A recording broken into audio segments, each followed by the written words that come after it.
Unlike CPUs, the GPU market has been an absolute mess for a year now, but it's at least made for some pretty entertaining commentary.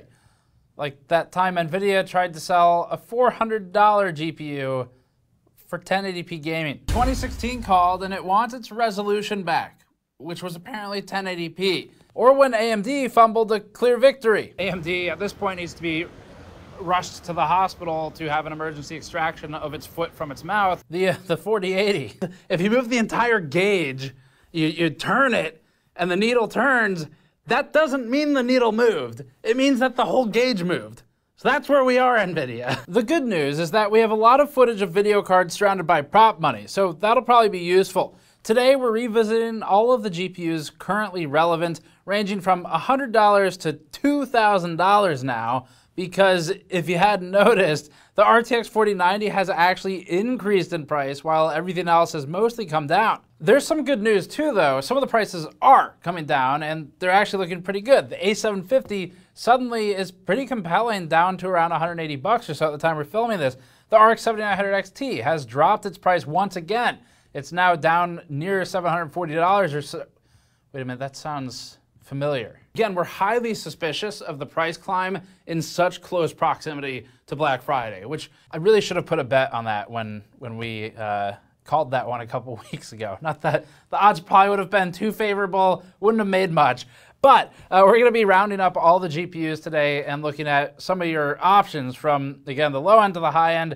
And the point is to try and help point you in the right direction for builds coming up or upgrades. Before that, this video is brought to you by the Arctic Liquid Freezer 2 series. Arctic ships its Liquid Freezer 2 in both ARGB and non-RGB variants, and we've found their coolers to be among the best performers for our CPU test benches. We've bought several now and have them on our GPU and CPU test benches for daily use. Arctic also has its P12 Max and P8 Max fans that we've been using in some of our ITX case reviews. You can find links to all of these in the description below. These videos are really fun. We just published our best CPUs roundup, so if you want to check that one out after this, it's on the channel. This follows a very similar format to it. So like we said in the last one, to set some expectations, our best of series runs at the end of every year, and the goal of it is kind of just a fun way to rapidly recap everything we've looked at and try to get back, refamiliarize ourselves and the audience with what's out there, especially as the pricing changes. So it's a fun way to recap some of the high points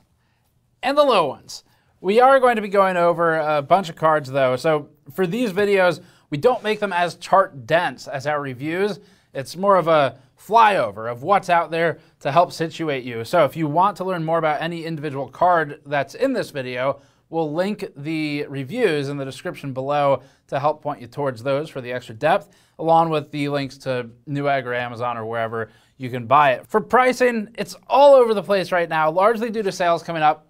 There's a good amount of categories where it's come down. So as mentioned, the 7900 XT, the A750, the RTX 4090, unfortunately, has gone up. Maybe City Skylines 2 is just that in demand, and the audience for it has learned that they need a 4090. Well, maybe not literally, but it definitely helps in that game. For this one, our pricing tables will have the lowest price that we saw from a first-party seller, and for the upper bound, when we set one, that's kind of this is where a lot of them can be found. It's not the literal maximum price, because then that number would be very high and very not a good deal. So that's the background. Let's get started with the $100 to $200 price class, and we'll work our way up from there. This first category is a disaster as compared to previous years. The $100 to $200 price class has long been one of the most popular, just after the $200 to $300 range. Actually, if you look at our view retention stats for the last year's roundup, you'll see that $200 to $300 is pretty much the most popular. But today, this is our list of options. Before even looking at the prices, take a look at the release year column. There's a single entry from 2023. A GPU being from this year doesn't make it necessarily good, but it does affect pricing and obviously what's available. NVIDIA and AMD overbought at the tail end of the pandemic supply race, and they got stuck with inventory, leading to a delay in more affordable new cards. The 2022 roundup column shows prices for the ones that we wrote down during our best of summary last year. The 1630 was about the same price, the 1660 Super was higher, so that's come down, and the 6600 is about the same. The newest cards on the list would be definitely the Intel Arc A550, which just came out. We have a review on the channel and the website, and then the Arc A750 from last year, alongside the RX 6400, the 1630, and the 6500 XT as some of the most recent here. But being the most recent doesn't necessarily make them the most relevant for price to performance. This year, the Intel Arc A750 might actually be one of the best values right now. Our recent A580 benchmarks help give this some perspective. In Baldur's Gate 3 running at 1080p Ultra, the A580 held a 64 FPS average with DirectX, and the A750 was just ahead of it at 66. Not super impressive, but Intel had problem with DX in this game, and the Vulkan result is much more appropriate for Intel, where they ranked at 79 and 75 FPS average. The 6600 is the most relevant competition, both in price and performance, and it ran at 74 FPS average. The 1660 Super, currently around $160, $165 time of writing, runs far enough below these two options that we'd skip it. In Total War Warhammer 3 at 1080p, the A580 ran at 85 FPS average, putting it ahead of the RX 6600 by 16%. The A750 did even better at 94 FPS average, nearly GTX 1080 Ti performance levels. Tomb Raider had the A750 at 103 FPS average, allowing the 6600 a lead of about 22%. In Final Fantasy XIV, we had the 6600 about tied with the A580 and behind the A750 GPU entry. In the same game at 1440p, the A750 pulls ahead of the 6600 by upwards of 22%. Intel's Arc A750 might be one of the best values right now at its new and maybe temporary $180 price point we've been seeing. The A580 is close enough that generally we think you should make the $10 jump to the A750. That one is worth it. The biggest problem with Intel remains its general reliability though. Arc has massively improved specifically this year, but it can still have problems with new games as it often needs hand tuning from Intel. This is particularly problematic for anything that isn't DirectX 12 or Vulkan. As such, we've been recommending that the primary buyer for an A750 should be enthusiasts who have troubleshooting skills, patience, and or a backup GPU that you could use if there is a problem, or if you're not playing games on day one generally.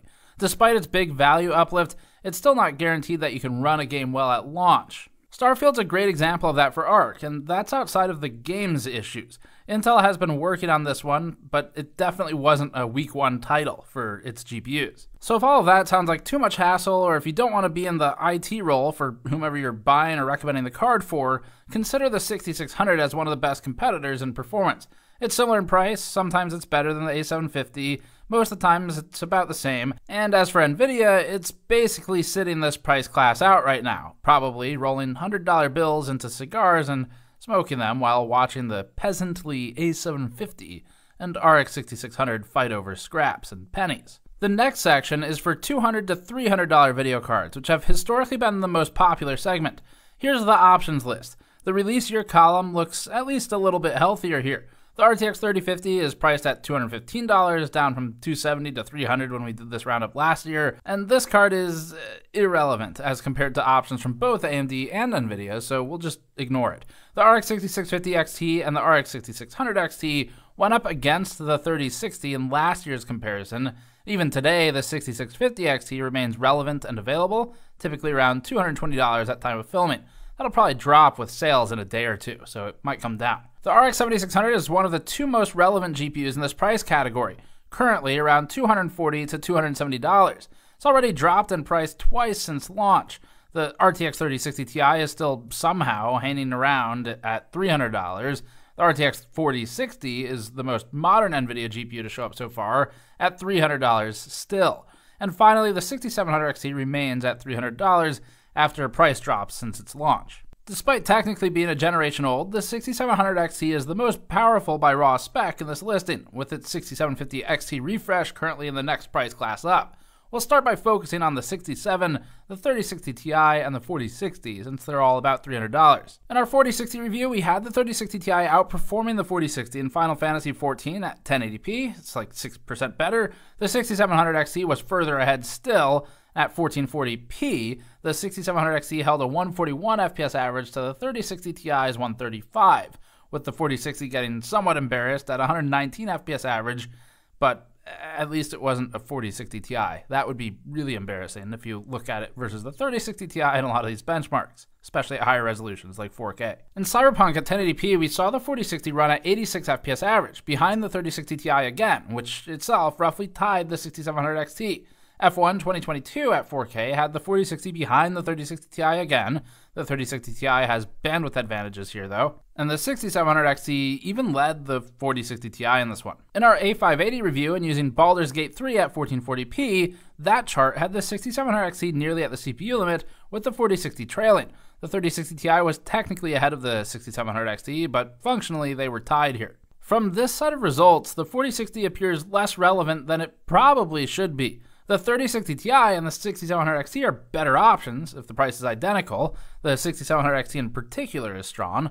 Looking at Starfield at 1080p high before the recent biggest patch, the 6700 XT led the 4060 by 17% or more. Some games are better than others here. At $300, assuming you absolutely cannot spend more, we'd go for the 6700 XT. The 4060 is one of the best value 40 series cards, but it objectively isn't as powerful as these currently equal price options from last gen. The lower end of the $200 to $300 range is pretty healthy. We'd go for the 6650 XT or the 7600 if you're down below the $300 mark. The 6650 is basically an overclocked 6600 XTs, so you can check the 6600 XT in our charts and estimate a couple percentage points higher. At $220, that's the best deal in its price class. The 7600 fluctuates, it trades places with the 6600 XT in gaming regularly, sometimes with leads that are noticeable, and it's not a bad option at the new $240 price point today. Now for the $300 to $400 category. This one is somewhat empty. There's not a lot going on here. We get reappearances from the 6700 XT, the 3060 Ti, and the 4060, but we didn't include them on this table since they're already available one tier down. The 6750 XT pops up around $320 at one of the cheaper prices we saw it at, or commonly $330. Since that's just a slightly higher end 6700 XT, it was a refresh, that's not a bad deal. The 4060 Ti also makes an appearance at $330 to $360, which is down from its $400 launch price for the 8GB model. It's weird to still see the 3070 around as well, but it's hanging in there. And the same goes for the RX 6800, which is a 2020 card. Our original review of the 4060 Ti was pretty straightforward. Do not buy. Now, some months later, and with the price drop from $400, we still think you probably shouldn't buy it. The 4060 Ti's price didn't fall in a vacuum. The competitors, like the 6750 XT, the 6700, they came down alongside it, and they're close competitors. Most of our tests show them head-to-head with the 4060 Ti. If you're not going to leverage features like NVIDIA's ray reconstruction, which is really just kind of a feature in Cyberpunk right now, or NVIDIA's Reflex, or its ray tracing feature set, the 6700 XT and the 6750 XT make much more sense for rasterization performance at the value, since they are typically cheaper as well. That's even truer at high resolutions. The 4060 Ti struggles there, somewhat famously. Our original 4060 Ti review showed several cases where the 3060 Ti outmatched it in higher resolution testing. This led NVIDIA to sort of make a mockery of itself with its own product from a prior generation. The RX 6800 is maybe worth consideration at the $370 price point. Back when we originally reviewed the card, we found the 6800 XT was commonly 10 to 15% ahead of the 6800, really depending on the game though. There were some larger boosts in scenarios like ray tracing, pushing up closer to that 18 to 20% range, but it was situational. NVIDIA will have a compelling card eventually here with the 4060 Ti, but right now it's not there yet. It needs to come down more, and it's not high-end enough to survive on the merits of features like DLSS and ray reconstruction alone. Ultimately, at the top of the $200 to $300 range and the bottom of this $300 to $400 range, the 6700 XT and its refresh remain relevant picks. That's a big role reversal from when the 67 XT first launched at $480, and as we said in that review, it was a time when literally anything would sell. The GPU market was wildly different. Time to speed this up. We're widening the range now and looking at the $400 to $750 price category, which makes this a lot more interesting. That's because there's the most movement, just because there's so many cards here. This table gives an idea for common options. We saw the 7700 XTs appearing at $430, dropping price already. Most of them, though, are still at the MSRP of $450. But you'd be better off buying the 6800 from the last round of charts or one of the other cards. The 4060 Ti 16GB also began popping up at around that same $430 price point, which is a sharp fall off from the original launch price. Still not worth buying, though. The 4060 Ti 16GB is just not fast enough to benefit from the memory capacity increase, so you might as well just ignore that it exists. The 6800 XT at $470 is compelling, especially as it's cheaper than the 7800 XT, and it often trades places with it. It's especially a way better buy than a $450 7700 XT.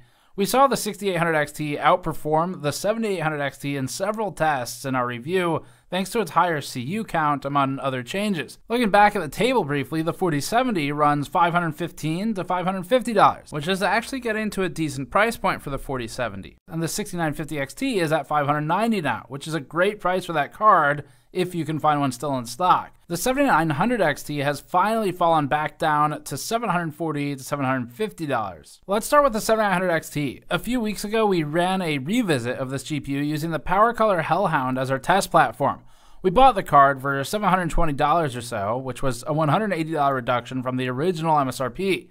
We were thrilled about the find, and we were excited to share it. But within days, the price shot back up to $800. When we posted that video, we said we'd expect it to come back down again just in time for sales for Black Friday. And it did. Its current price of $740 leaves just enough room for a doorbuster sale in 1 to 2 days to bring it back down to that $720 price we saw about a month ago. We wouldn't be surprised if they did that. Manipulative retail practices aside, and this is shared across all major retailers, the card itself is actually a great pickup at $720 to $740. We were lukewarm on it at $800 as it was in direct competition with the 4070 Ti there, but this $720 to $740 range makes it much more interesting. The 6950 XT might outshine it though at $590. Those are headed into extinction, unfortunately, but they're close performers to the 7900 XT. We have a few charts from our 7900 XT revisit you can look at to see how close they are sometimes. And if you want the full details on these cards and how they compare to, say, a 4070 Ti, you can check out the revisit as well. These are strong performers in rasterization, especially at high resolutions, and they compete closely enough in ray tracing to be worth considering at this price class. Coming down in price, the RTX 4070 enters the fold in competition with the 7800 XT and 7700 XT. The easiest way to look at the 4070 versus the 7800 XT would be in our two charts from the review conclusion. The 7800 XT had advantages anywhere from a couple percentage points to 23% over the 4070 in non-ray traced workloads, with a few losses here. In ray tracing, the 4070 was ahead from 5% to 15%. If you really care about ray tracing performance, and especially if you might like features like ray reconstruction, and we have a whole separate piece on that if you want to see how it looks, there's pros and cons. But in these situations, the 4070 becomes much more relevant than in pure rasterization. We would choose the 4070 at this price class for anyone eyeing games that are RT heavy, and if you intend to actually play with RT on. The $750 and up class is wild and shows you where NVIDIA is focusing its new generation. Options are slim. The 4070 Ti somewhat appears one step down, but has a lot of options in the $750 to $850 range. That, however, manages to look cheap compared to the 4090's new price. We'll come back to that.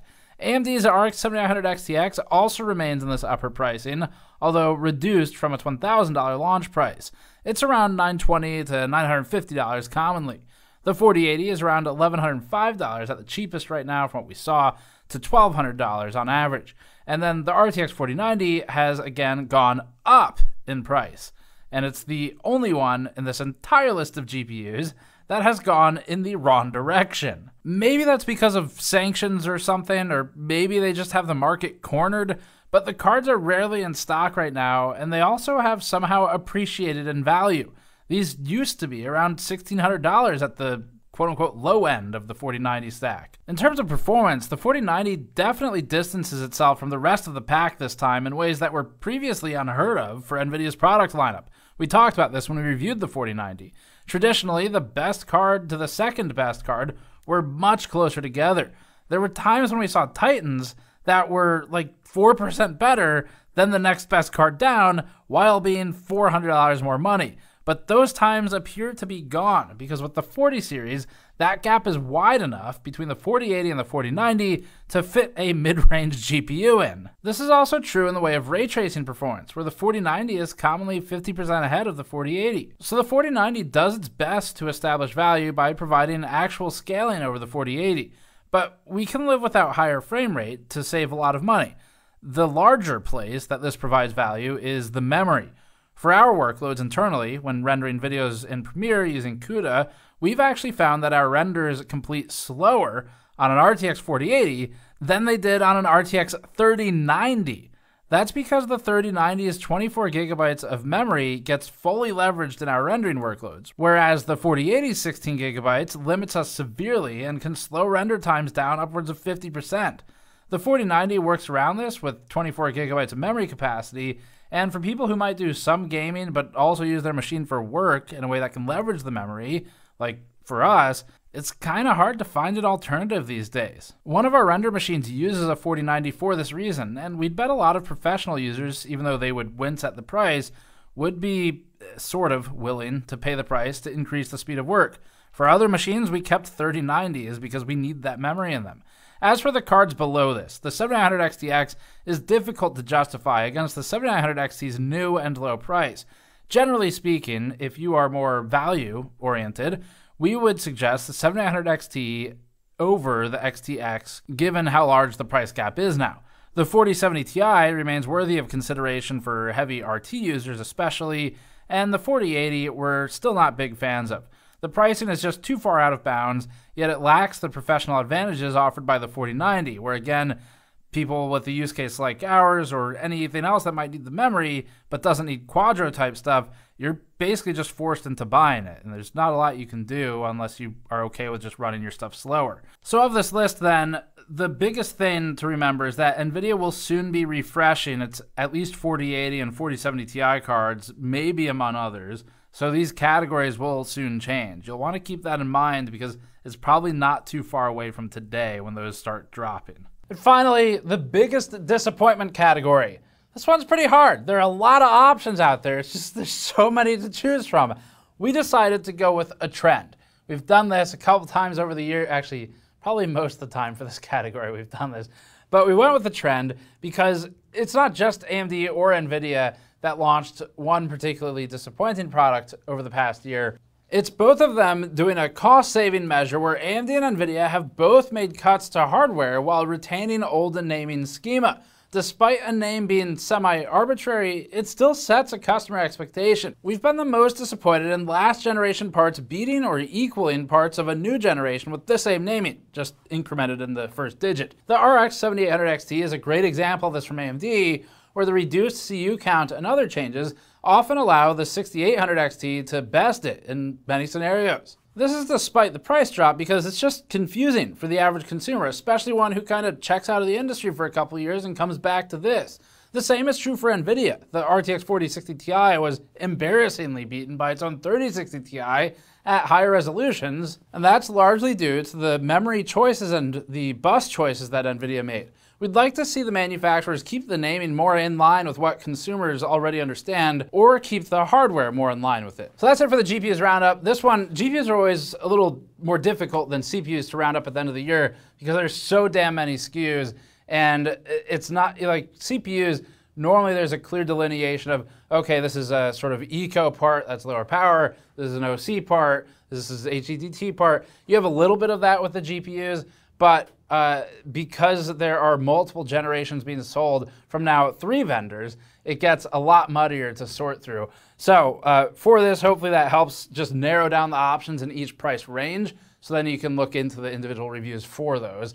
And generally speaking, the things to keep in mind are that Intel has gotten a lot more relevant this year versus when we did this type of content last year. The biggest downside is still just that we don't feel comfortable recommending it for if you're helping someone build a computer and they have really no technical ability to troubleshoot, and it's going to be your job to take care of it if there's a problem, we wouldn't recommend it in that situation, for example. But it's definitely way better. The performance is up a lot, still has trouble with day one games depends on the API in most cases, but still has some trouble there. They have been smoothing things out a lot. Drivers are completely overhauled. We'll talk about that in a video coming up very soon. But then on the AMD and NVIDIA side, NVIDIA seems mostly focused at sort of that high end right now. And the 4090 is just, it's sad to see because everything else has come down a little bit, or at least if it's a relatively new card, it stayed about the same where it was. The 4090 must just be in so much demand or something, especially with the sanctions that have been in the news for a couple months now, that the prices have unfortunately gone up. Either way, that'll get you up to speed. Check out the best CPUs roundup after this. The CPU prices are a lot more exciting in terms of good deals and values right now. So if you want something as to lift up your spirits about PC hardware pricing, check that out. And the 7900X TV visit is worth watching as well, because we talk about some of the value perspective there, and that's relevant right now with the sales going on. Thanks for watching. Subscribe for more. Go to store.gamersnexus.net to help us out directly. And actually, we just published that CPU roundup as an article too on gamersnexus.net if you'd like to read it. And we'll see you all next time.